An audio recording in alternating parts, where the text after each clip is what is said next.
La jeune veuve. Fable numéro 21 du livre 6e des Fables de Jean de La Fontaine.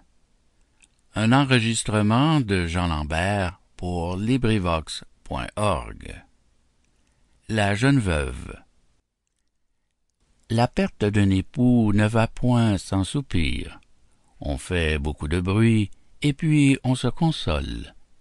Sur les ailes du temps, la tristesse s'envole. Le temps ramène les plaisirs. Entre la veuve d'une année et la veuve d'une journée, la différence est grande. On ne croirait jamais que ce fût la même personne. L'une fait fuir les gens et l'autre a mis l'attrait. Au soupir vrai ou faux, celle-là s'abandonne. C'est toujours même note et pareil entretien. On dit qu'on est inconsolable. On le dit. Il n'en est rien, comme on verra par cette fable, ou plutôt par la vérité. L'époux d'une jeune beauté partait pour l'autre monde. À ses côtés sa femme lui criait « Attends-moi, je te suis, et mon âme, aussi bien que la tienne, est prête à s'envoler. » Le mari fait seul le voyage. La belle avait un père, homme prudent et sage. Il laissa le torrent couler. À la fin, pour la consoler, « Ma fille, lui dit-il, c'est trop verser de larmes, qu'a besoin le défunt que vous noyiez vos charmes. Puisqu'il est des vivants, ne songez plus aux morts. Je ne dis pas que tout à l'heure, une condition meilleure change en os ses transports.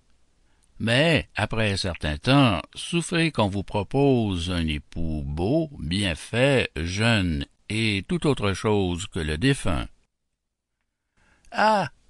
dit-elle aussitôt, un cloître est l'époux qu'il me faut. Le père lui laissa digérer sa disgrâce. Un mois de la sorte se passe. L'autre mois, on l'emploie à changer tous les jours quelque chose à l'habit, au linge, à la coiffure. Le deuil enfin sert de parure en attendant d'autres atours. Toute la bande des amours revient au colombier. Les jeux, les ris, la danse ont aussi leur tour à la fin. On se plonge soir et matin dans la fontaine de jouvence.